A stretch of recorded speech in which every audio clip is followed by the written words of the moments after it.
Hello, everybody, and welcome to Intellectual Encounter, where intelligent people come to have brilliant conversations.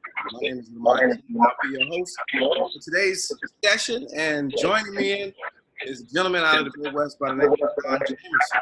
Jamerson is a small business owner in the industry of farming. How you doing this afternoon, John? I'm doing great. I'm doing great. How's things with you? All right, everything's pretty good, man. So let's just jump right into it. So, farming. How did a black man like yourself get into that industry? Well, it's very interesting. I got into it two ways. One, I'm from the city. I'm from Indianapolis, so I'm born in the city. I married my wife, who is from Lyle Station, Indiana. Okay. Lyle Station was represented in the Smithsonian African American Museum when they first opened up. Lyle Station is the last remaining African American settlement in Indiana, and my father-in-law was also featured as being the only African American farmer who's still farming his family-owned land that they owned pre-Civil War. Mm-hmm. So I got into it through being married. I got into the sales of selling watermelon through the fact of a youth group from Indianapolis about 25 years ago asked my father-in-law to bring a truckload of watermelon up there. They were going to sell watermelon at the park. And in the city, you think a truckload as a pickup truck. In the country, as a farmer, they think of a 10-wheeler truck. And so he brought over 1,000 watermelons up to the city. And they took about 100 of them. That was about all that they could hold at the time. I asked him what he was going to do with the rest, and he said, hey, I'm going to put them in your backyard. I said, well, what do you want me to do with them? He said, sell them. So within 3 days, I called him back. He said, you know, why is it that you're calling me? You want me to come get the melons? I said, no, I want you to come get your money. And so he said, well, I'll be back on Friday. And when Friday came, you know what he did? He brought another 10-wheeler full of watermelon, and he picked up his money, and so therefore I got into selling that way. My son, seeing the importance of the legacy of his family, and my father-in-law being in business, decided that he wanted to go into farming himself. So me assisting him is how I ended up in this area of helping him. Now I heard a lot of things in there. Some things that remind me of the block, if you will. Where, you move the product, and then you is that the normal way that works in agriculture at that level? And agriculture, I mean, when you find a buyer and you sell. And so as my father-in-law began to continue to bring truckloads of watermelons down, I began to broaden out and reaching out to stores and stuff. And so then that's how I began to make my connect with grocery chains and stuff like that. So we had gotten it to the point to where I went from taking 3 days to sell a whole truckload to where I was able to get rid of them in about a day and a half, because I was able to sell the majority of them prior to him getting there. So when he got there, it was just go to this store here, drop off this many, go to this one here, drop off this many, go to this one here, drop off this many. And so we had the majority of them sold by the time he got to my place, and we were just doing individual sales. Now you sell only watermelon. That's the only product that you sell? That's what I started out with. Right now we sell all sorts of produce and everything. And so we sell watermelons, cantaloupes, peaches, corn. We sell squash, zucchini, and everything else. And so we sell quite a few things. Now, are these items branded under the Jamerson brand, or are you just kind of wholesaling? These are under the Jamerson brand. Our business is Legacy Taste of the Garden. You can find us on Facebook under that name, Legacy Taste of the Garden. Just hashtag that. We're also on Twitter and Snapchat under those same names, Legacy Taste of the Garden. Now, let me ask you, when we think about farming and we think about Black people farming, the first thing that comes to mind is probably the reconstruction and sharecropping, right, and growing. Now, in your description up to this point, I haven't heard you mention anything about are you a grower, or does being a farmer have so many other components that you don't necessarily have to be a grower? Well, I am a grower. I'm not just a distributor or a supplier. I am a grower. We do grow. We have two houses that we have what is called a hoop house on it. And with that, that's where you can grow plants. Like in the hoop house that I have here, I have the capacity of having over 500 tomato plants in it. And so with that, I beg your pardon? Is that called like a hot house where tomatoes are grown? Hot house, hoop house. Yeah, they're all the same thing. Okay.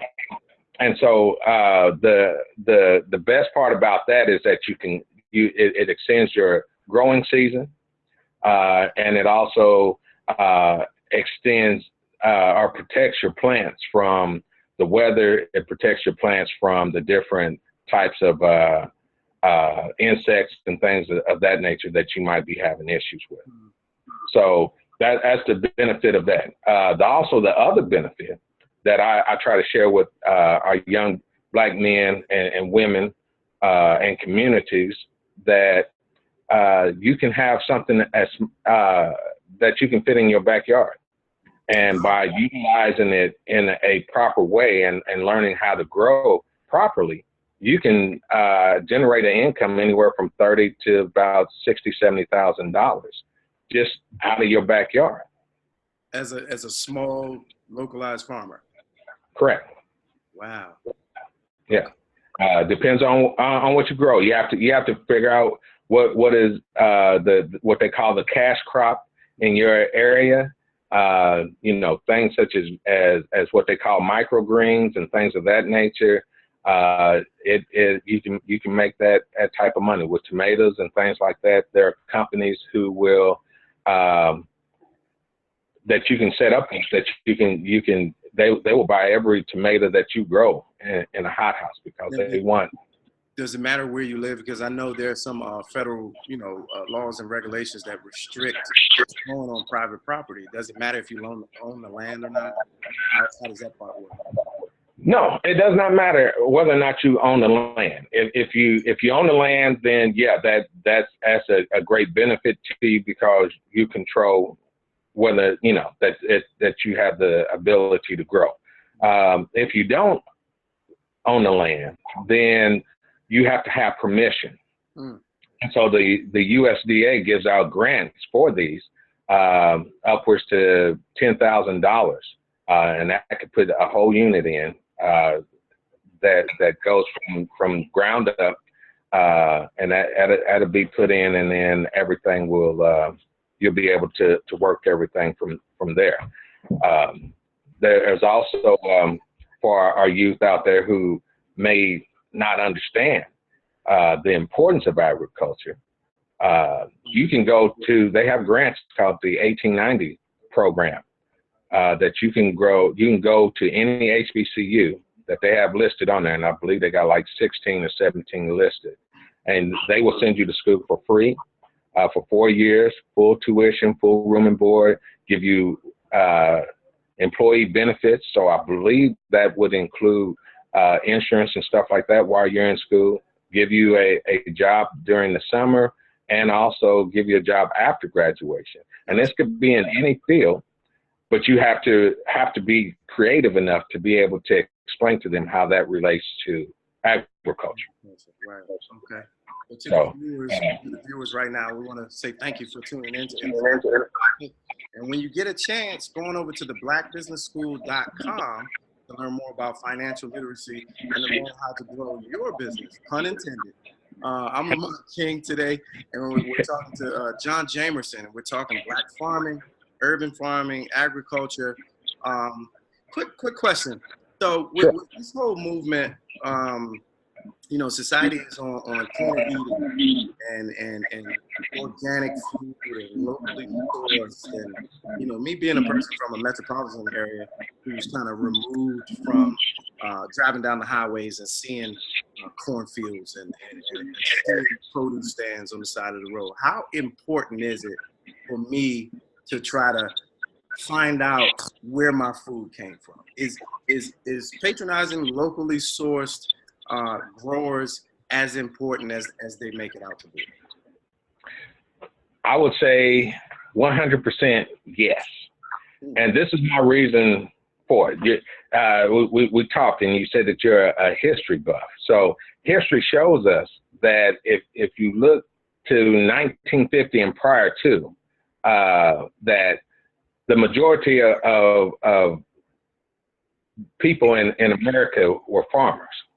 Now, and that's 50% or more were farmer in the farming industry. Back then, you didn't have quite the diseases or anything that you have today. Right.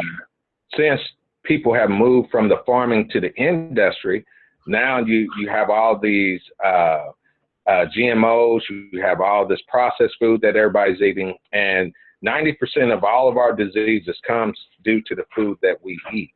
So when you eat stuff that is genetically modified, then you are genetically modifying yourself. So you need to know your farmer because you need to know what he's putting in your food.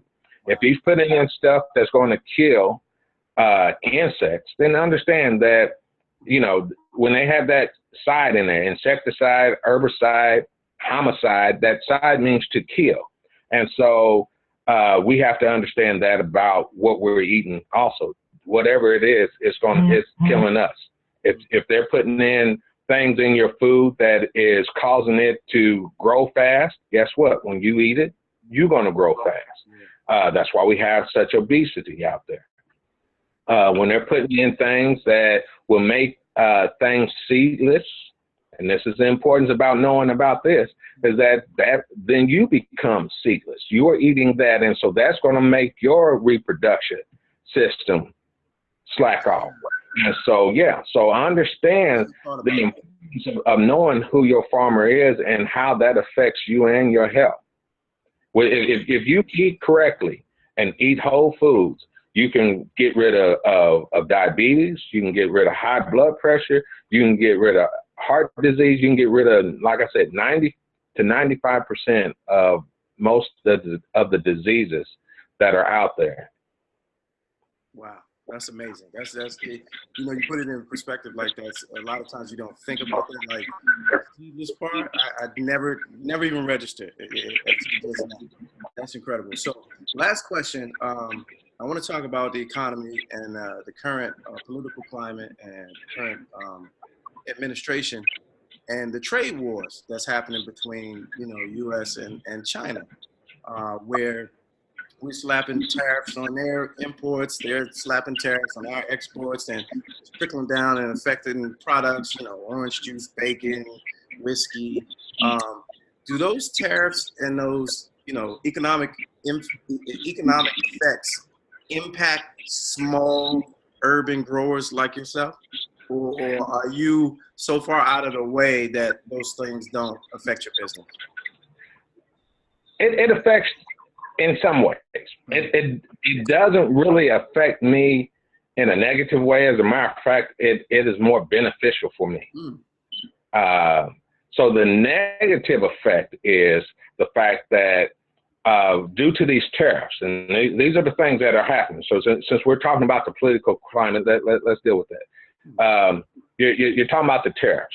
So the tariffs are going to affect those farmers that are so large, and these are the big corporation that owns millions and millions of acres. That's why the small farmers no more.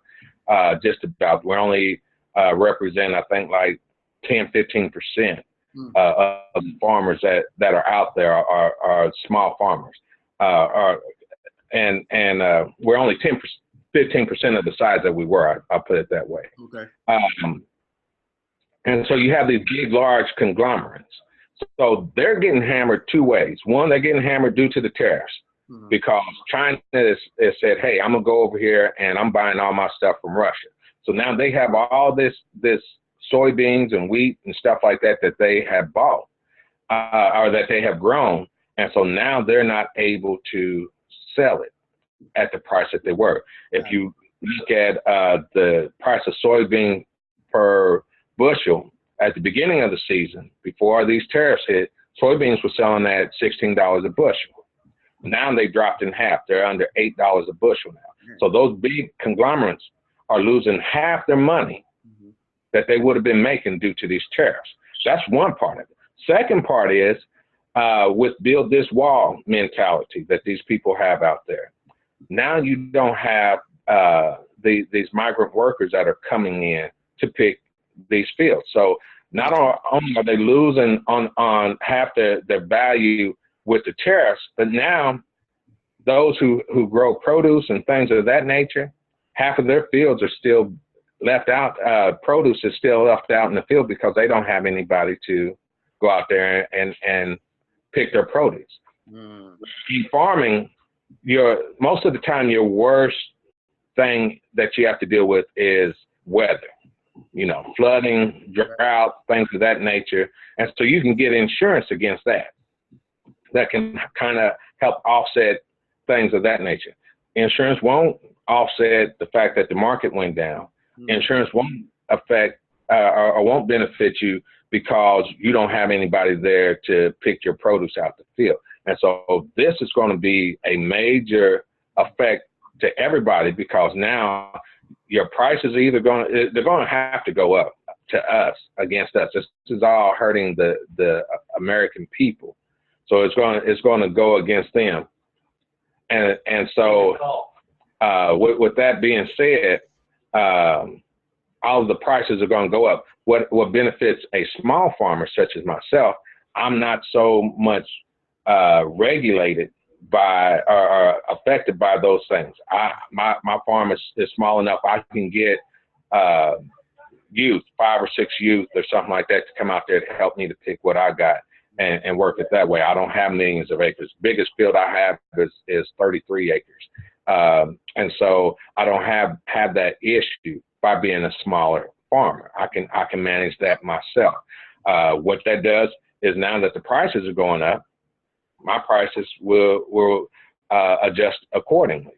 So that's more, that benefits me more. I think that you'll start to see more and more small farmers come out because if the big major corporation farmers drop out due to this big major hit, I don't see them being able to survive more than a year or two, taking a 50% cut in their stuff.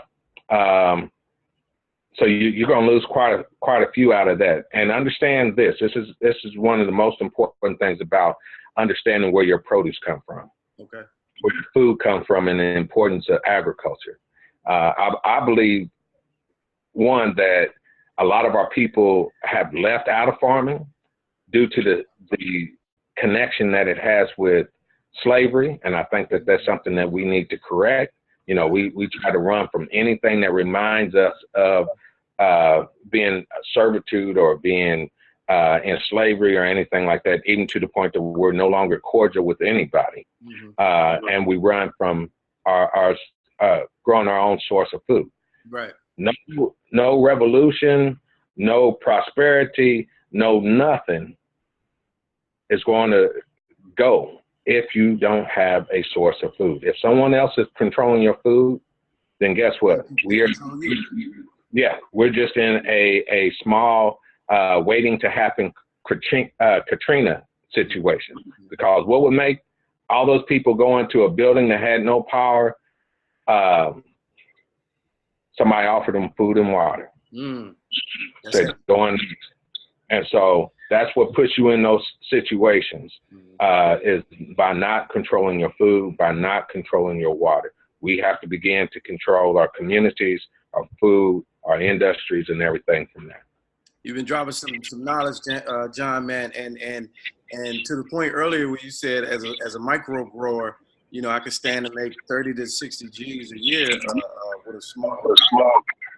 How much land do I need? An acre, half an acre, quarter acre? Because I'm thinking about 2019, man, and I might have to put some tomatoes in the ground, man.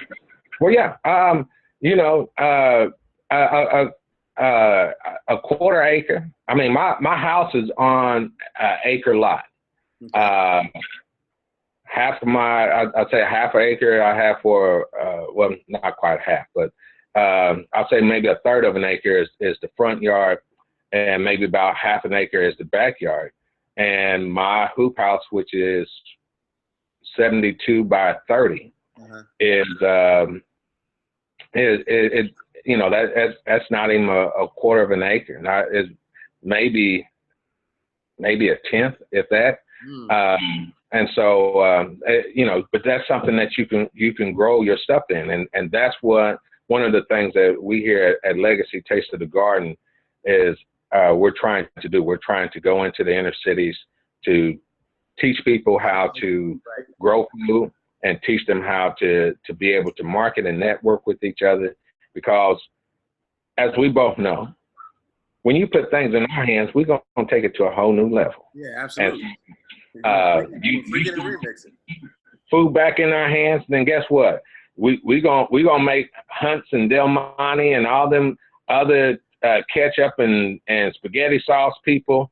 We're gonna make them toss their stuff in the trash because we're gonna bring in something that's so much better. And so we have to understand that we need to have the produce. We need to have the stores. You know, our communities are becoming what they call food deserts, where you're not getting fresh food in. So we need to control that. We need to control the restaurants in there, and we need to control the products. And so once we get that mindset and we see how it affects the whole community, then our communities will grow again. And from an entrepreneurial standpoint, you know, the business model puts us in a position to build wealth. And from what I'm understanding from hearing you talk about it, it's easier. It's easier than we would all think. So sustainability is the future. And it's an amazing story, and that's what intellectual chocolate is all about. So John Jamerson, I appreciate you sharing with us today. How can they reach Legacy Taste of the Garden if they want to reach out to you? Once again, we're on Facebook at Legacy Taste of the Garden. Hit us up on that. We're also on Twitter and on Snapchat under those same names, Legacy Taste of the Garden. Hit us up and we will get back with you. If there's anybody that you know that want to get into farming, anybody that you know that wants to get into agriculture or want the benefits of that, or anybody who's already in it, have them hit us up, because we're starting a nationwide network with the Black farmers to be able to connect back with our communities and provide these things for our people. Outstanding, man. A lot of people don't know, man. Black cowboys and black farmers, the true originals of the game. Hey, so John Jamerson, Legacy Taste of the Garden. My name is Lamont King. I've been your host for this session. I can be reached on all social media platforms at Mr. Lamont King. And if you know somebody that's brilliant, you think they would be a good fit for Intellectual Chocolate, please sign up at intellectualchocolate.com. Thanks again for tuning in, and I'll see you next time. Thank you.